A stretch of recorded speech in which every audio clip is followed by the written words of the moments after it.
Okay.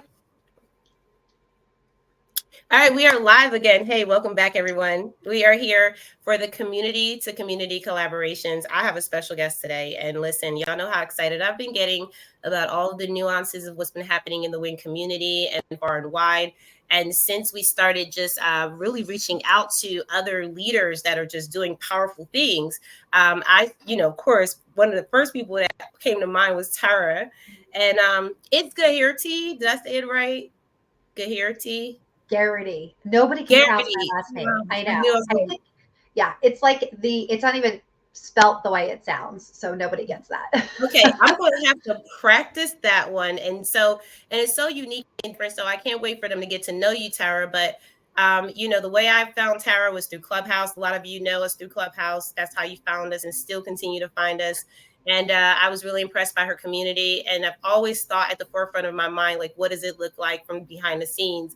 And Tara, when I started my community, I had already been in your community, and I was like, oh, that is not easy because you were making it look really easy. You make it look so easy.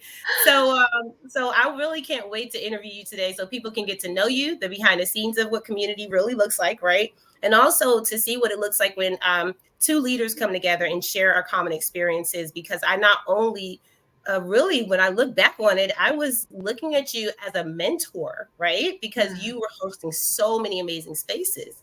And then once I started my community, y'all, I was like, oh my God, like Tara, Jesus, what were you doing that made it so amazing and so Oh, impactful and made it look so easy? So I'm going to start there. Let me stop rambling, and y'all know who I am. So let me go ahead and pass it to you, Tara. Introduce yourself, please, and we'll get started with the conversation after that. yeah, no, I'm so excited to be here because I feel like Allegra's like my OG back from, our long ago Clubhouse days. And you were, I will say, you were a huge instrumental piece in hosting rooms when we first started, inviting people into our community. So I have always been incredibly grateful to you for everything that you did to pour into the Hey Girl You Can community. You were such an important part when we were building that. And that, Clubhouse has changed a lot since then, and we don't really do much on there anymore. But you were a key person in hosting rooms and bringing people. And so when you were like, hey, will you show up? Of course, I will do whatever you need me to do. I think too, you were one of the first people who took my How to Build a Community class, like before I even had a class. And it was funny because as the community was growing so quickly, people kept saying, what are you doing? What are you doing? And literally my answer was nothing. And I finally had a friend of mine, and she said, Tara, that is ridiculous. You obviously are doing something. And I remember I was sitting in the driveway and I was on the phone with her. I'm like, I'm really not doing anything. I mean, I'm doing this, and I mean, I'm doing that, and I mean, I'm doing this. And she's like, Tara, those are all the things people want to know. And what I said to her, Allegra, is I said, doesn't everybody do that? And she said no. She said that's what you put this class on. But it was so funny, guys. I had never done an online class. I was not a course creator. I didn't have a website. Like I had none of that stuff. And I literally remember I said, okay, well, I guess I'll do a master class on how to build your community. I kind of came up with a workbook. I put all my stuff in a workbook. But then I couldn't figure out, like, how do I stream? How do I use Zoom? How do I go live? Like, this was in the beginning of COVID, right? Like, I had never streamed. I had never done. And it was like the night before this class was supposed to go live. And I'm in my office, like, crying in tears, trying to figure out the tech. And I had two friends. They were like, Tara, pull it together. We will get you through this. And so I was like, I don't know what I'm doing. And I think it taught me a lot of things. One is that when you surround yourself with the right women, they will cheer you on and they will reach down and lift you up when you need them, right? Successful women want other women to be successful. I always say this, if you're getting a vibe from somebody that she doesn't want to tell you her secrets, you don't want her secrets. She's not the one that you want mentorship with because she is not successful. She is not in a space of go give. She is in a space of lack and limitation. And if I tell you my secrets, then I will like that. Don't take the secrets. You don't want them. They're not going to be any good, right? You want to go get the secrets from the people who are like, let me tell you everything, right? And so that I learned. And I also learned that you have to just do stuff when you don't know what you're doing and you figure it out in the process. Because if I had waited, Allegra, I never would have done that. course. I still don't know what I'm doing half the time. I mean, really, right? You just kind of, you figure it out as you go. So it's so funny when you say, oh, you make it look like, I'm like, no, I had no clue what I was doing. No, that's a great introduction. And I just want to just give honor where it's due, because yeah, it's from the outside looking in, it looks easy. And I think that sometimes, and I think you emphasize that, like, you're just out here being great. Like, you know, Well, I like, don't know I'm about just that. I'm out just here out being here. Tara, I'm out here being great. And people are watching that and they're wondering, like, what does that greatness look like if I, chose to get there, And I think owning who you are is part of what I saw with you, right? Like, you weren't always doing Hey Girl You Can Club. I remember when you would show up in the rooms and you also talk about some of the communities that you've built, with your business, and how, even some of the family stories you shared. And I think that that's genuinely being you, and just being transparent enough to say, I don't know it all and I need help, and all things that we talk about. You were one of the first women that I saw speaking about these things in safe spaces for other women, Mm, where there were a lot of other communities for women, but a lot of times, it can be suffocating. It can be mm, suffocating. It can feel very, like, intimidating or overwhelming, because, maybe there's not enough space for you, because, there's qualifiers. There's just so many different things I've seen over the past 3 years. wow. So I just want to honor you for that space. And that's why I really said, hey, listen, I even told my mentor, I said, I'm bringing these powerful women on here because I want my community to see what it looks like to be empowered by other leaders, by the communities, and that there are no walls. Yeah. And when I had that conversation, she said, well, make sure that they're all legitimately businesses. And I'm thinking to myself, yeah, I do. But I said, but no, I kind of don't either. Because I was at a place when I didn't know what I was doing. I didn't know how I was going to do it. I didn't know, how I was going to be inspired by that. But then there were people genuinely opening up spaces for me and saying, hey, feel free to come to the stage and do your rooms. And that 6 a.m. room that we did in your community, do you know we still do affirmation rooms today in the W.I.N community? Do you? Wow. Yo, I know you hey, used to do pull that up, 6 a.m. bro. room. And I was like, if somebody wants to get up at 6 a.m., Lord help you people, but you go with it. I'm not that person. Like, I worked to get up at 9 o'clock. Like, that was in order to be functioning and speaking to people at 9 a.m. Initially, I was like, I don't want to. And Caroline, my sister-in-law, who was really active on Clubhouse, she was the one who was building it. And she said, Tara, you need to get over it and be there at 9 a.m. And I was like, I'm not getting up at 9 a.m. And you also have to remember, like, I had another business. This wasn't my thing, right? And she's like, you are missing out. This is and it was, what's that saying about luck, right? About success. It's like timing, luck, opportunity, saying yes. Like, there's so many pieces. And it was just perfect timing. That Clubhouse was a timing of, it was COVID. People were home. They were looking to connect. It was a new app. We got in early. So there was a lot that played into that. But yeah, I was like, all right, fine, I'll do 9 o'clock. And that was a commitment for me. I mean, Well, that was a you were commitment.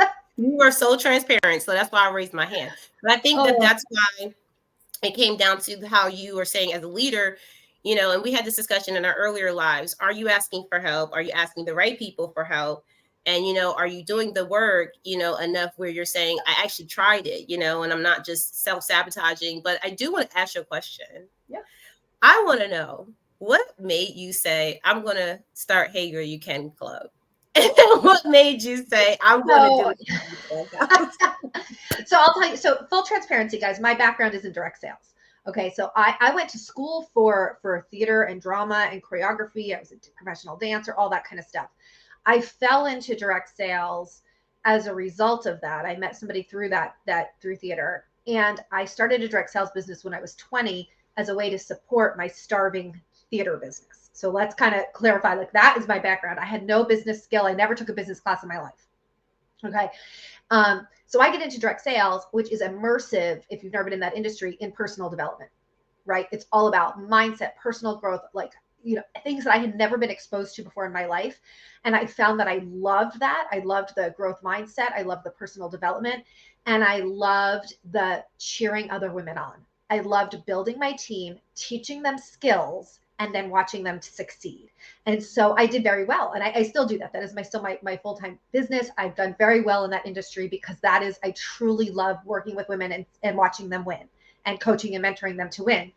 Well, fast forward 10 years into the business, I went through a very horrific domestic violence divorce, and my only child, who was 3.5, and Allegra knows this, had cancer, like stage 4 cancer, almost dies, right?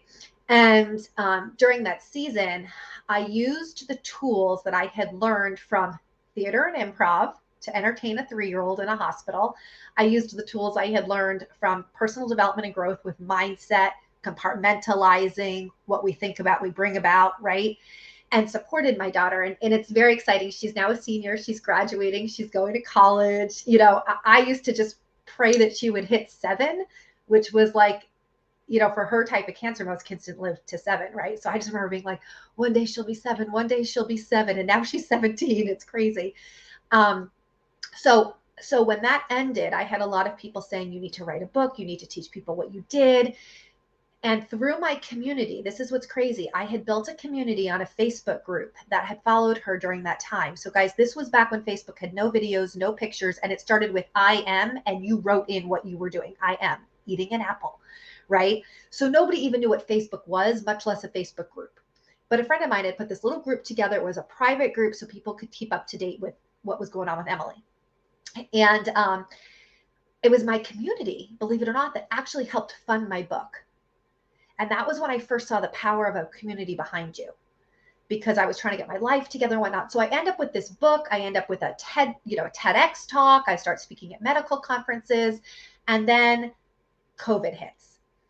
And I went on to Clubhouse because my sister-in-law, who was like all up on these things and social media, which I'm not, and we were literally at an Airbnb over New Year's, in 2 twin beds next to each other in this Airbnb, because everything was shut down for COVID. So we were like, all right, let's go. And this was funny. I lived at the beach. We were like, let's rent a beach house for New Year's and take the kids. And I don't know, because the beach house was a half hour away from the beach I was at. It was cooler than my house, right? So we go to this beach house and we're sitting there over New Year's, and she's like, you have to try this new app. And we're literally in 2 twin beds next to each other in a room. Like, we're the only ones in the Clubhouse room. And I'm like, I don't know what this button does. She's like, I don't know what this button does. Well, she got really big into the app. And so she said to me, you have to get on this. You have to get on this. And I was like, I don't know what I'm doing. Why am I on this thing? But I thought, you know what? I could probably meet other parents who have kids who have life-changing diagnoses. This would be a great way to meet them. So that's why I get on the app, guys. Okay. So sometimes you're like, where is God leading you? Why do these things? But I said, yes, right? I said, yes, I'll get on the app. So I'm thinking I'm going to connect with all these parents, and this is going to be great. I'm going to have my book. I'm going to be able to help them. Let me tell you, those parents were not on the app. Okay. Nobody with medically ill children at the time are on the app. It's just me and a bunch of women hanging out.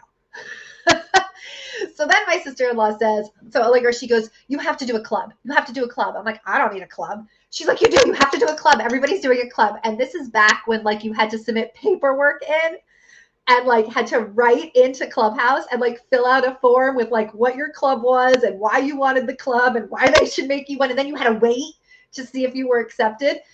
So I remember sitting there and I was like, oh, what am I going to do a club about? So I thought, what do I know? Well, I know women because I work with all women, and I've done that for, all of these years, almost 20 years.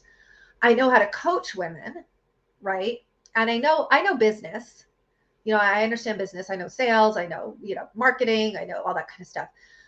So I was like, all right, I'll do a club for women, because if I can get women in the club, then I'll be able to meet the moms who have the medically ill kids. Right? That's my way to do this. And then I'm like, okay, I need a name. So I'm like, I don't have a name. And I don't remember why. I was literally sitting at my desk and I was like, I guess we'll name it Hey Girl You Can. I have no idea where that came from. And my sister-in-law goes, that's a terrible name. And she actually said more mean things about it that aren't nice to say. So I was like, okay. And then I was like, well, I like the name, so I'm just going to choose that as the name. She was like, that's such like a basic name, right? I was like, well, I can't think of anything else, so that's going to be my name. So we take this name, we start this club. And Allegra, I think it's so interesting to hear from your perspective, because I think I applied the things that I had been doing in my in-person networking for years in my building my team in my business for years, which is technically a community, right? And in this Facebook group, like the things that I had been doing, I just shifted and kind of put into this group, and it just started to blow up. And I think there's a couple of things when you said, oh, you were just out there being great. I don't think I was out there being great. I do think I was out there being transparent. And I think we live in a world, particularly in social media, where everybody is so invested in looking perfect. And everybody is so invested in looking like they've figured it out. And this idea of you want what I have. We live in a fake world. I mean, just sitting here right now, these eyelashes aren't real, right? Like we live in a fake world. Honestly, I thought you just had on some good mascara. Okay, that's all I Yeah. do. No, these are fake, right? Like we live in a fake world. And so when somebody shows up and is willing to take the curtain down from the Wizard of Oz, right? And be like, this is who I really am. There's not a famous word. Like, this is just me. What I think is so powerful, and this is not like, oh, so powerful, but I think when any of us do this as women, when we're pull that curtain down and we're willing to show up transparently and say, this is who I am, good, bad, flawed, it allows everybody else around us to go, oh, me too. I'm so glad that now I can be myself too, and I don't have to act like I have it all together. And so people then feel safe to step out of their comfort zone, to try something new, to stretch, to reach, to be vulnerable, to grow into better versions of themselves because they're accepted at the version they currently are. And I think that's what started to bring people into our community, because they were being told, it's okay, you don't have it together. Kind of, we're just all in here figuring this out. You know, it's kind of like, I'm a Christian, right? And so you get these Christians who are kind of like, I'm saved, the rest of you all, we all know where you're going. I've got it all figured out. Like, those are not my people. My people are, we are all flawed. None of us are as good as Jesus was, right? Like, nobody will ever be that good. None of us are God. None of us are perfect. We are just all flawed people trying our best and trying each day to get a closer version to the person that ultimately God created us to be, because he made us perfect in his image, right? And so when that happens, and it's just such a responsibility, everybody can do that, right? Like, start to think about, where are you in your business, in your career, in your communication, in your community? Where are you having to feel like you have to pretend to have it all together? And what would happen if you stopped doing that and let people see the real you, the flawed version, the good version? You will attract people like a moth to a light, because all of a sudden there's a light in you that people see and they're like, I want to be closer to that light. Right. And I learned that when Emily had cancer. You know, I ran a successful business and very young, in my 20s. I used to wear a 3-piece suit every day so I would look older and put together. I was training women who were 20 and 30 years older than me. I felt like I had to pretend, not pretend, but I just felt like I had to act like I was this certain person. And, you know, when you're going through domestic violence and your ex-husband's stalking you and threatening to kill you, and your kid's in the hospital and your life is falling apart, and you've had like everything ripped out from underneath you, and you're like, I'm just sitting here like hanging on, folks. And everybody knew, like everybody in my community knew. And what should have felt so horrifying actually felt so freeing. It was like, I don't have to pretend anymore. I don't have to look like I have it all together. Everybody knows I don't. Come hang out with me on the rug over here. I'm sitting here on the floor. Come hang out with me. Let's be friends together. And it was crazy. People were so connected to that. And I will say, I've appreciated, this was one of the gifts that I got from that season in my life. I have this strange light. I tried to move it before we started filming. It's coming back. It's following me. So look at it. It's like, and of course it's like right in the middle, like, right? So either it's really cool, like I have some great lighting, or it's like, lady, why can't you fix your camera? I'm not sure what it is. Let's try moving a little bit. I feel like it's more, lady, fix your camera. But there's something like, so, you know, I don't want to go back to having to feel like it's so perfect and put together. I want to be transparent, and this is who I am, and this is my struggles. And I want you to be that way too, because that's where we're powerful. right? That's where we're powerful. And so, and I think your space that you provided in our community gave women a way to come in the morning at 6 a.m. Oh, Lord Almighty, and start their day with so much positivity and start their day in a different mindset and in a different energy and a different space where you were pouring into them.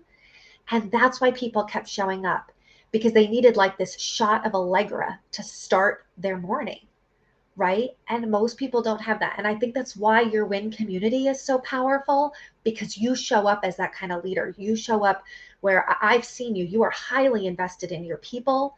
You are highly invested in your relationships. You want the women to feel connected, to feel important. Like, you are a true, authentic leader. You're the real deal.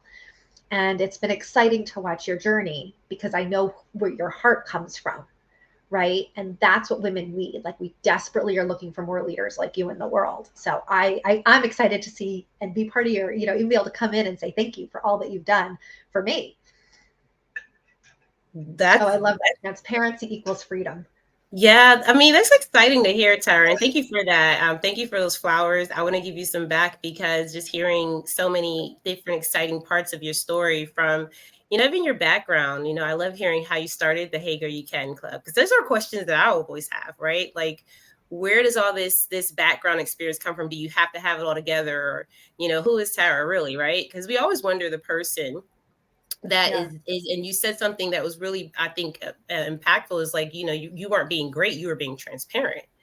And I mean, Yes. sometimes we have to realize that as women, we have to identify where our strengths are. And I think that transparency is one of the greatest things to be strong at, because when you said that, and you said it's freeing, that it clicked for me. It did, because when I came into your community, hence what, and listen, everyone, I had some of the most amazing experiences in a Hey Girl You Can Club. It wasn't just the 6 a.m. room. Tara is definitely, an inspiration, because when you started out those rooms, you came to the forefront as a community leader, and you said, "Who wants to show up?"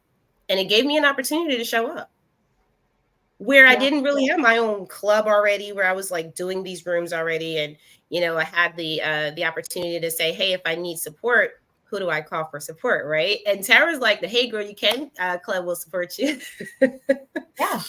And they did. Every single day we had running rooms starting at 6 a.m. or 5 a.m., whatever time we started, all the way into the afternoon, and we support each other's rooms. And Tara, you started that.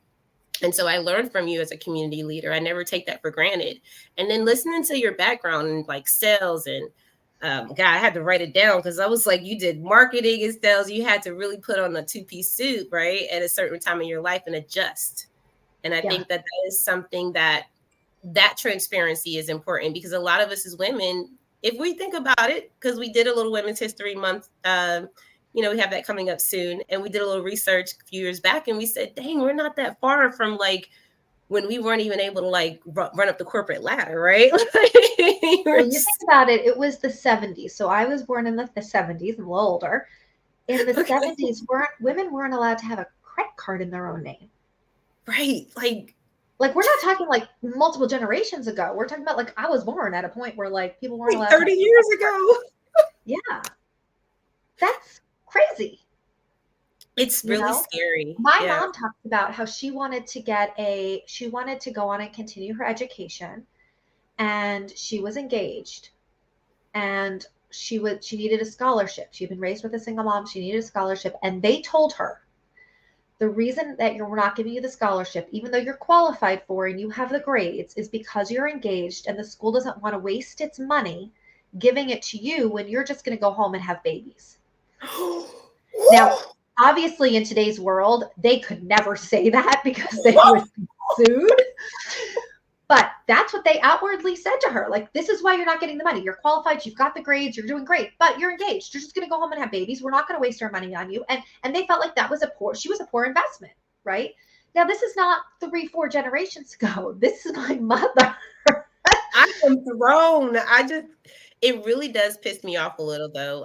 Deep down inside, if I'm, because I think I sugarcoat it, because we're talking to other women. So we want y'all to understand that, devastatingly enough, that was a few generations ago. But right now in today's society, we have, we don't have to deal with those traumas, right? Like we have better opportunities. And I think what you show me, Tara, is that we can be stronger by bringing those resources together as women, Yes. right? Yes. And really being able, and I love you that you shared your story about, your daughter and her life, and how her life is going to be a testimony to a lot of these things, and how that was even a growth structure for you, because sometimes we do start things and then we think it's going to last forever, right? It's like, this is my life story, this is what's going to be it for me, right? I'm going to sell these books for the rest of my life, go on speaking tours and things like that, and that may be it, but it could be only part of your story. And for the bigger picture, I just want to put the thanks back on you, because y'all, if y'all have not joined the Hey Girl You Can community and experience the warmth, and this is what I experienced, the that level of transparency you're talking about, because every community has different culture. And when I came into the Hey Girl You Can Club, I was like, oh my God, everybody's being so real here. And everyone's like, and it came from you, right? It came from you as a leader to say, I need to be transparent enough so that other people can feel that way. Now, this is the other side of it too that I want to ask you, because you share so much and I wrote it down, because I'm like, this is good. This is good, because I have to look back on some of my journey and say, how do I learn from that? Because I look up to you. But I do want to say, like, how do you deal with your challenges? Because those are some of the things that I was like, man, this is crazy, because building a community means that you have to deal with different people, different personalities. You have to, like you said, you came in with a lot of knowledge and information on how to do different things in business. But, you didn't really see the big picture yet. You just knew that you were building community. Yeah. So, can you name, like, maybe one of the biggest challenges you had and how you overcame that as a leader? Yeah. Not everybody's going to like you. Why I felt like that was That is just, and I think as women, so here's the thing, right? As women, we're collaborative. We are very biologically wired different than men. And it goes back to basic biology, that when you look at, like, okay, we lived in like caves and villages, right? And women were the gatherers. And so Allegra and I would go out and we'd gather with all the other women, and we had to get the most blueberries. It didn't matter that my blueberry was bigger than your blueberry. It was how many did we all get together, right? Because we need a lot of blueberries. The men would go out and they would go hunting. It didn't matter how many went hunting. It just mattered who shot the arrow that killed the buffalo, that brought the buffalo home, and he was the hero, right? So men are very much designed to be, they want to stand alone. And there's a lot of research of, like, why, if you look at experts, if you go into the speaking bureaus, only 20% of experts are men. I'm sorry, are women. 80% of experts are men. However, more women in our country have PhDs than men. I hope that makes sense to me. The women are more educated, but the men are the experts. And I did a fascinating class on this, about why this is rooted in biology, because men are more comfortable claiming expert status. It's really the women's fault that we're not comfortable saying, yes, I'm an expert, I know what I'm talking about. Because of, what does that mean? It means I step away from the group. It means that I have no place to learn anymore. It means I don't need you. And as women, I need you, because we collaborate together, right? So it's very interesting. So with that mindset, I think women struggle a little bit more with being liked. You know, I don't know, and again, I'm not a biologist, right? I would think that men don't struggle as much if they're not liked. Women, a guy doesn't want to go out with him again, and we're all sitting around like, well, what happened? Why didn't he like you? What did he say? Let's dissect the 10 text messages that you sent, right? Guys are like, I don't know, I didn't hear back from her. You want a beer? I mean, like, you know what I mean? Like, yes, they're gonna be brokenhearted when they go through a really bad breakup, but I just think there's differences, right? Like, I think we just get upset about stuff. Like, guys are like, why do you care? Why do you care what this person who you're never going to see again thinks about you? And you're like, but she didn't like me. She looked at me the wrong way. She said, right? It's just so bizarre. But we do, okay? And depending on your personality styles, some of you are a little bit luckier. You might not have that need as much, but some of us have different drivers in life. And if you're a love and belonging, that's going to be a huge thing, right? And so as a leader, when we're building a community, we want everybody to want to be part of our community. Not everybody is meant to be in your community. Like, you are not going to be everybody's cup of tea, and that's okay. That doesn't make that person a bad person. And that doesn't make you a good person. That just means that you're not the right people for each other, right? They have to go find their people and you have to go find your people. And there's enough for everybody. There's enough spaces for everybody, you know? So I think when you're building a community, you have to be really clear. What do you stand for? What are your values? What do you want? Like this was when we started Hey Girl You Can.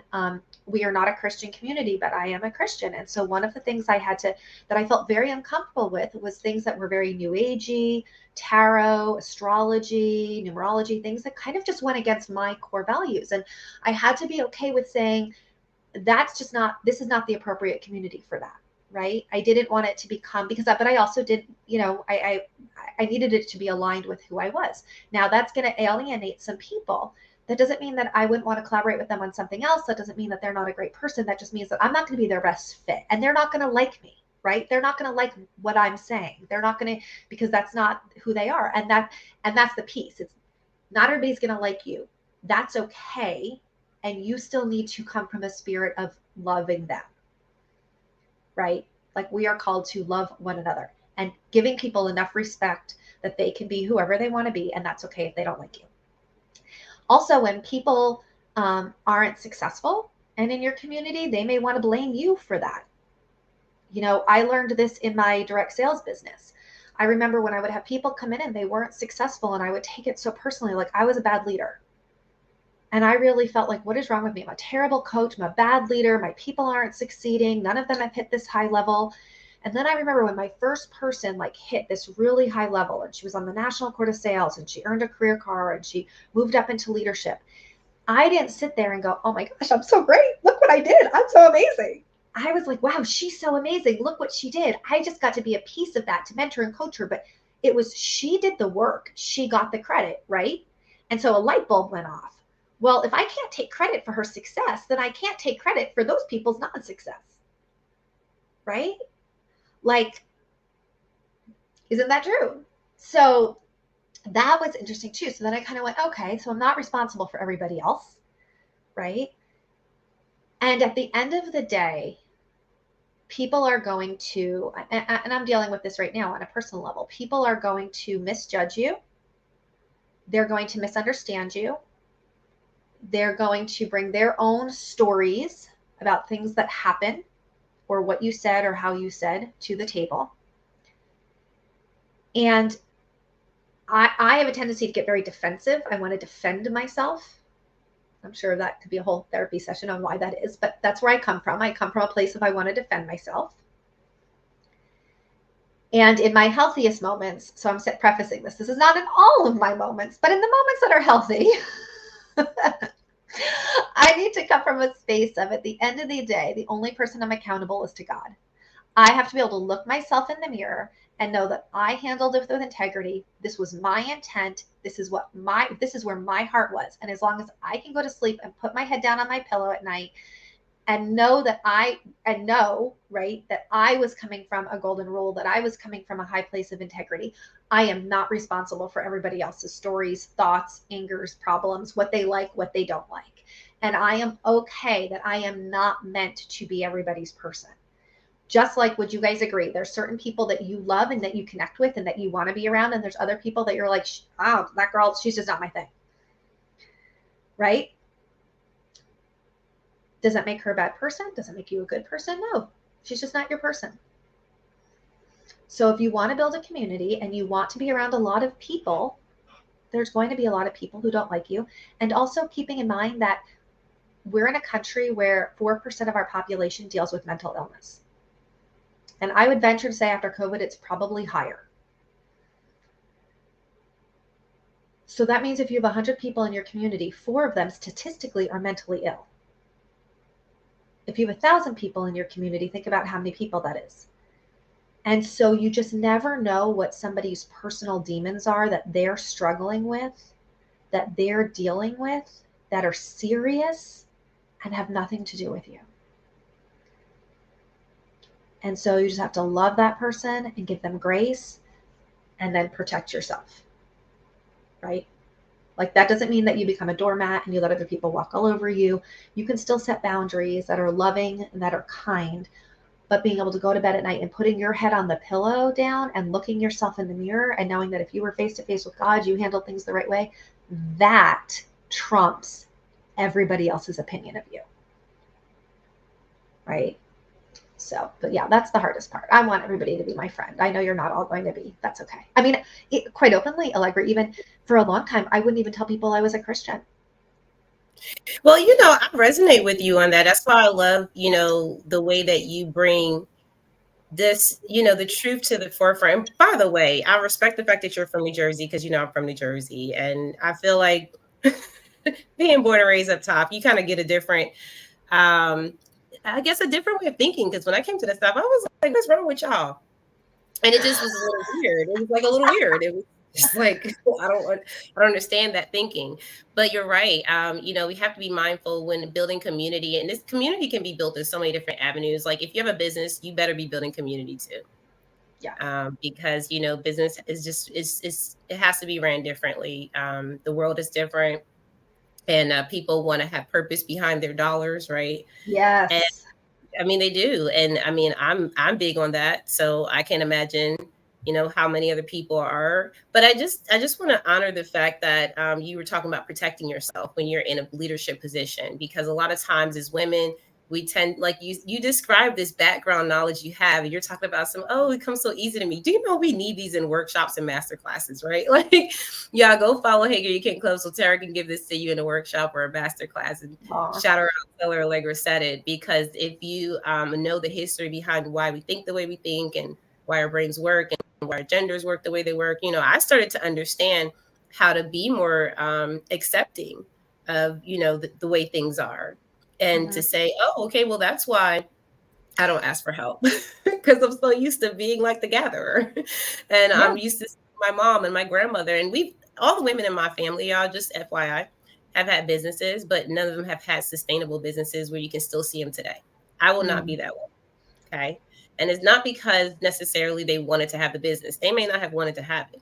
But the point is that I believe that we just may not have had that opportunity, like to your grandmother's point, like if they're not going to give you that loan or that degree or whatever you're looking for, because they're like, you're going to go home and have babies. How disrespectful, number one. And number two, that was like their mindset back then, right? Like your job is to have babies. So I think when we talk about protecting ourselves now as women and we're leaders, having that, more of I think I've found my challenge is being a little bit more selfish, right? Like saying, hey, like this space is only for me, and it's not not okay for you to step that boundary, right? Like I don't care who you are. And that's even with, my personal life now, I've learned that because of how I've had to behave as a leader, right? Because people will just walk all over you. You let them. And I found out the hard way, Tara, and just, just so we can start tuning down this live, because I really want people to get to know more about you and the Hey Girl You Can community from this collaboration, because I've seen members benefit from being a part of multitude of communities that really help them, shape their lives in different ways. And when I came to the Hey Girl You Can Club, I was just impressed by the transparency. And that's really because of you, right? But I just, want to honor the fact that I was really that person that when I got to a certain point of my leadership and community, I did still want to be liked. Like I was like, why are they acting like that? Like, why are they, saying that when it's not true, or why they, and I think that's a common thing that happens when you get to a certain place of leadership, that when you never been there before, you just don't know what it looks like. So it feels weird. But history has proven that the higher you go, the more you're not liked anyway. And I think I've found rest in that, if more people don't like me, then that means I'm doing something right. And then on top of that, the other side of it is, but how do I emotionally handle it? Because as a woman, I have a nurturing side where I still feel it, right? Like I still feel that detachment or someone. So I just want to kind of end on that note and get your feedback, because you've been doing it, and I want to hear your. How do you deal with the feelings of it? And I think, one of the things I heard you say was with the boundaries and feeling bad about setting boundaries. And I think that is a normal thing as a woman. And it goes back to how, just even think about little girls, right? A little girl doesn't want to kiss her grandpa because he smells funny. And what do we tell her? But you'll hurt his feelings. You'll hurt your grandpa's feelings. Go kiss your grandpa. We teach young girls at 3 years old, they don't even have a right to set a boundary to their own body, right? So there's a lot of messages that we get as young women about pleasing everybody else around us. So the way you feel, and if somebody's watching it, the way, if you're like, oh, this is what's wrong with me, I'm a people pleaser. No, there's nothing wrong with you, right? It may have been that you got some messages that this is your responsibility, your job, depending on where you were in your family. Were you the peacekeeper, right? Like there's different roles, even on your, which level, if you were born as a first child or a middle child, all those different kinds of things.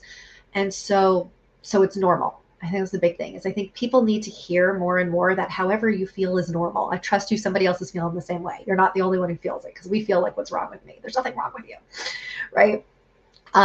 So how do you deal with the coming to terms with not everybody's going to like me? I think there's a few things you can do. One is you need to really start to track your wins. You need to start to track the people who do love you. So I have a box of cards. And every time somebody writes me a card, if I speak at an event or I, do a workshop, or and somebody writes something, and they write something like, hey, you did a great job. We really appreciated, my group got so much from you, blah, blah, blah. I keep it in a box. So when you have those times where you're like, oh my gosh, everybody hates me, I stink, why am I doing this? Nobody's getting value from me. This group hated me. You can go back and be like, no, here's my proof that there are people that are getting value from what I'm doing. Here's my proof. And if you don't have that, go send out a thing on your email list and say, hey guys, can you go to my Facebook page and leave, it's review time to leave a review, and ask people to leave you a review. And then you screenshot those and you put those in your phone and you pull those out at the times that you don't feel great. Okay. I think there's also, so that's like a very tangible thing that you can do. I think it's also, journaling is really powerful. I'm a big soapbox about creating a grateful journal and focusing on where are you having an impact. And that could be something as small as, I did a webinar and a girl commented this and she said that was really helpful, and you write that down in your notebook. Right? And this is not going to apply for everybody. This is going to apply for somebody who really is struggling with I get my feelings hurt, I need to build some thicker skin. How do I start to build some thicker skin? How do I start to grow some thicker skin? This is how you start to grow that thicker skin. You have to, the reason you get thicker skin is because you get more positive affirmations saying you're doing a great job, that those people become less, right? And then I would also caution you, where are you hanging out? Who are these people? There's a crazy button that I learned about. It's like a secret. Nobody knows it. It's an unfriend and unfollow. And some of us need to unfriend and unfollow. And I had somebody recently in the last 2 years, it was actually very painful, quite openly. It was somebody I was friends with for a very, very long time. He absolutely hates Christians and literally would come to my Facebook page just to post. I mean, literally to the point where I just had a picture one time of me standing in my living room and there was a cross in the background and he felt the need to comment on it. And it just got where I was like, it's like literally you're coming to my front yard to insult me. Right? Like I can understand if I was posting on your page, but I think sometimes people forget, like your Facebook profile is like your front yard, right? And now Instagram may be a little bit different, right? Or if you're asking for engagement, but sometimes it's okay to block those people out of your life. Like literally there's a block button where you never need to see them again. And this is crazy. I've even done this with people who were not bad people. It's just that when I constantly saw their perfect life, I felt bad. And I was like, you know what? I just need to stop seeing how great your life is. And it's because maybe her life really was that great. I'm not saying it wasn't fun, but it just made me feel bad. Now that's my own problem, right? That's not her problem. That is my problem. I acknowledge and own that is my problem. And so a way to avoid that was to say, maybe I shouldn't be seeing that. Maybe I shouldn't be filling my brain with that, right? But if you've got people who are like you don't, this is another one too, like you don't always have to answer the phone. And sometimes a text message that ends in a period, there was not a question mark at the end. You may not have needed to if there a period is like period end. I have some people in my life that when they send me a text message, I've had to really and I'm still working on this. Not everything needs a response. You know, particularly if you're somebody like me who feels like I need to defend myself. That is a really tough one for me. And then I need to say, why do I feel I need to defend myself? You know, because again, even somebody who is triggering you, right? It's never about them, it is about us. So when we're triggered, when we're hurt, when our feelings are hurt. And then finally, I think the easiest way, I'll leave you with one other tip. And it's a class that I teach called the STAR method. So I'm going to teach it to you like super quick because hopefully it'll help. You want to be the star in your alone life. You don't want these negative Nellies to take your star away from you. You want to be the star. So what happens is when somebody says something, oh, Allegra, you are, right? And that's their story. The first thing we need to do is we need to stop because we go, oh my gosh, I'm what she said. No, we need to stop first. And then we need to think because as women, we don't like to think. We like to just feel, right? And feelings are fickle. So we need to stop and we need to think. And then, oh, she says, I know the STAR method. And then we need to acknowledge. So this is the A. We need to acknowledge that there could be a different version of the story. So let's say, I'm going to use an example. Somebody says to you, oh, Allegra, you're just so bossy and you're not open to anybody else's opinion. Okay. Maybe you are bossy. Kind of like Beyonce. She's like, I'm not bossy. I am the boss, right? I think she's famous for saying that, right? So maybe I am bossy. Maybe this person isn't feeling like their voice is heard in other places of their life that has nothing to do with you, but she can't say that there. So she feels like you're the person that she's going to take that out on. Maybe this person doesn't feel confident in what she has to say. And so she's not communicating it properly. And so because you're communicating in a more effective way, to her, that feels bossy. Okay. Like we have to start to make up, okay, what are alternate stories? Can we acknowledge that there's other stories that could be going on here, right? Can we also acknowledge that maybe bossy, maybe this is a place where you should be bossy. In this case, Allegra is the leader of her community. That is a place where she should be bossy. That isn't a bad thing. So maybe this person is confused on her role and your role, right? Not in a bad way, but just maybe there's a little confusion here of like, yes, you're right. I because this is my baby that I'm invested in and I'm the one showing up all the time, right? So once we can acknowledge there's different stories here, then our last one is we can choose how we respond. Because what most of us do is somebody says something about us, we get all feely, lots of feelings, and then we react. And we just gave them all of our power.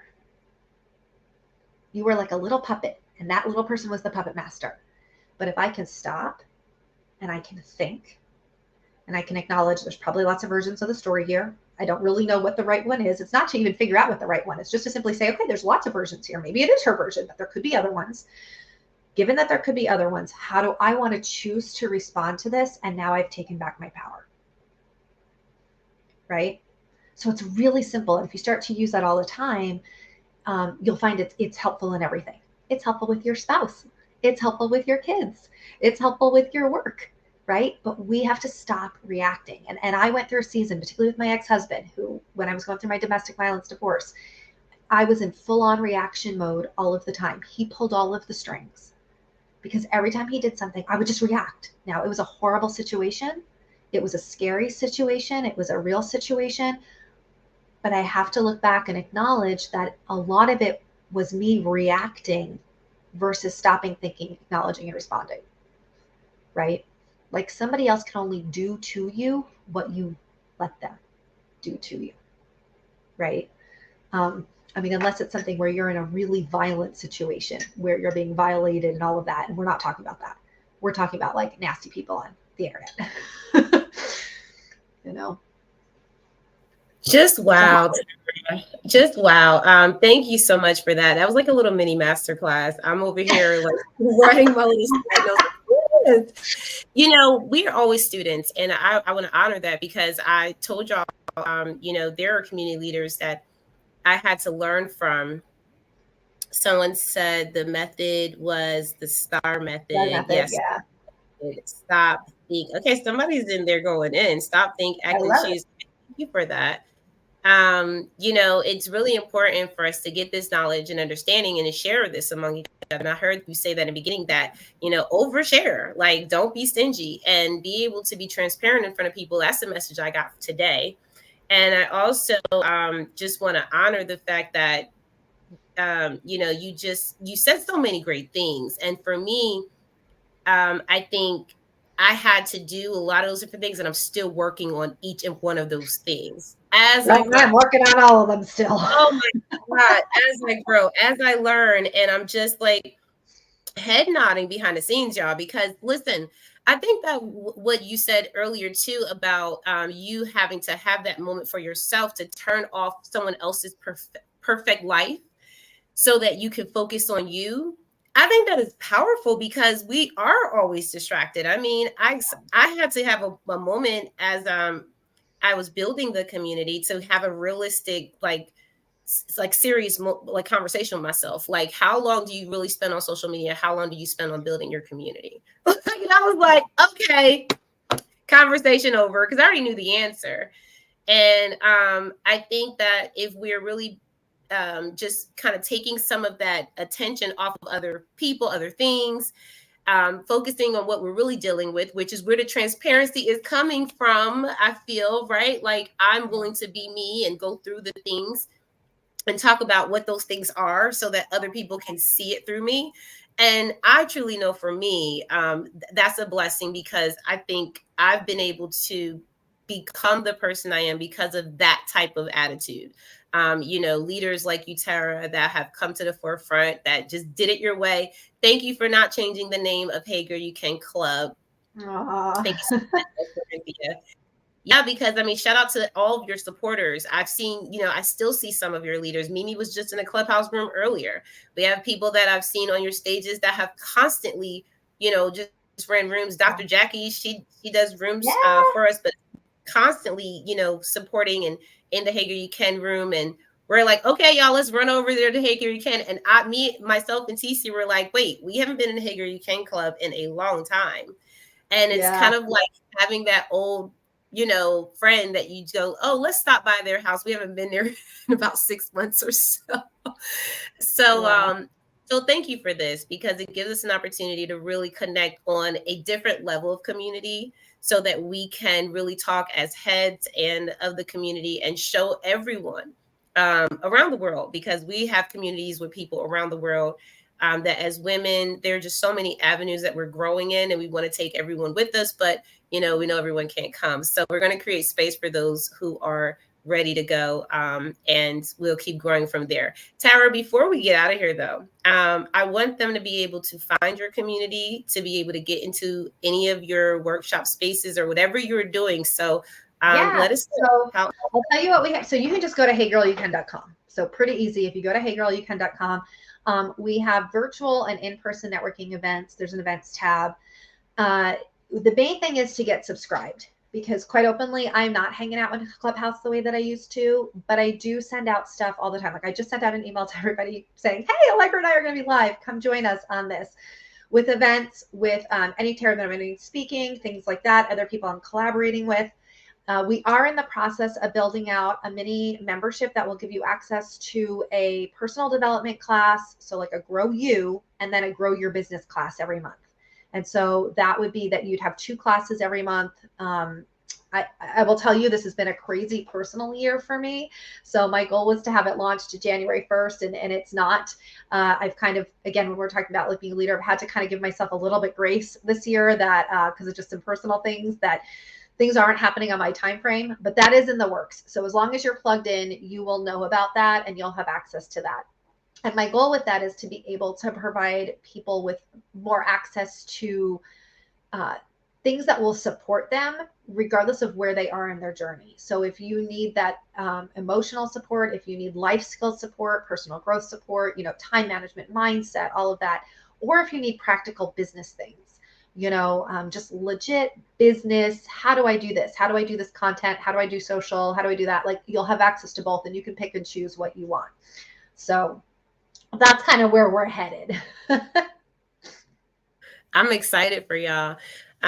These are some of the experiences I had when I came, and I mean, there's so much more to Hager You Can club now than there was when we had the OG spots on Clubhouse, had to fill out forms, and we didn't have chats or emojis. Y'all are so lucky.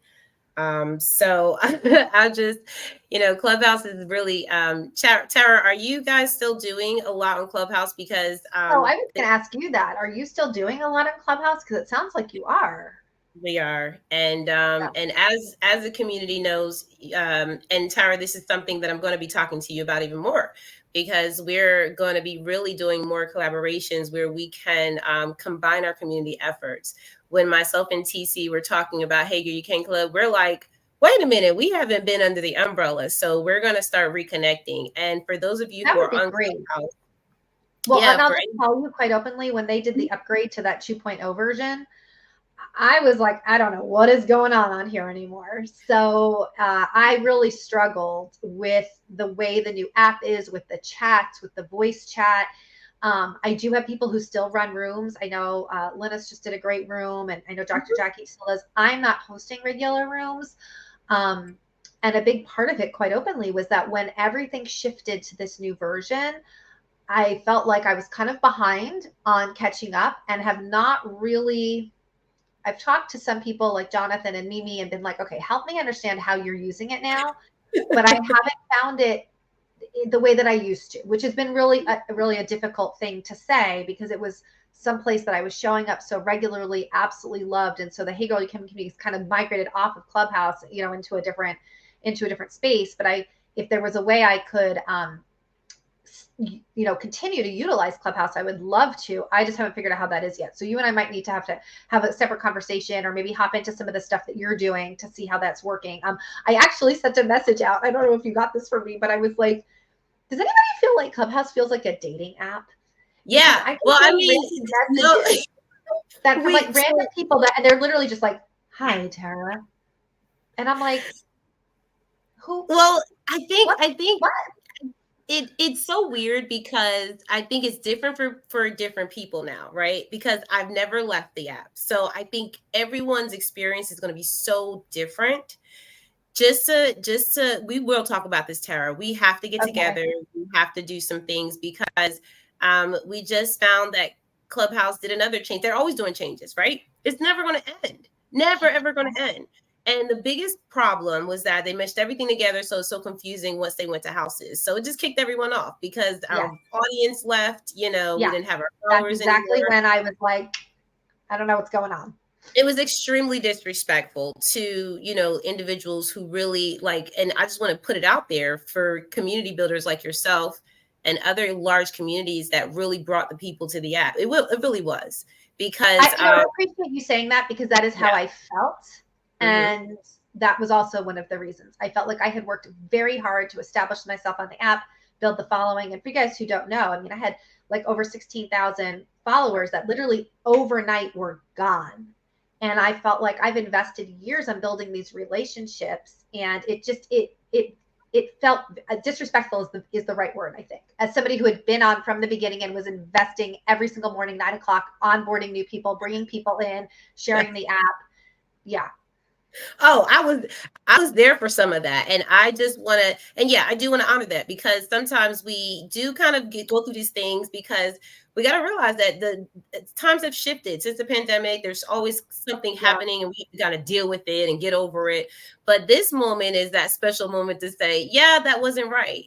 And I think for those of us that have own spaces on Clubhouse, I want to honor that and bring you back to a space where it benefits community, because it is a community app. And we have had a lot of changes, but Tara, we have had lots of beautiful rooms that I believe have changed the dynamics of a lot of people's lives, because we've used it on a content basis structure, not just because Clubhouse is bringing us all these people. We're always bringing the people to Clubhouse anyway. Mm, Like, that's always the case, whether they pop in the bottom of the goo or not. They're listening to us, and okay. they're coming up and sticking around for that. So we just re-strategized, and I would Yeah, love to I include might that. love to hop on a quick call with you, and you could show me kind of how you're utilizing it, and maybe hop into some of your spaces to check out what you're doing. All right. Y'all see how not leaders figured do? that We out. get here and we collaborate real quick. All right, we got to get out of here. Yeah.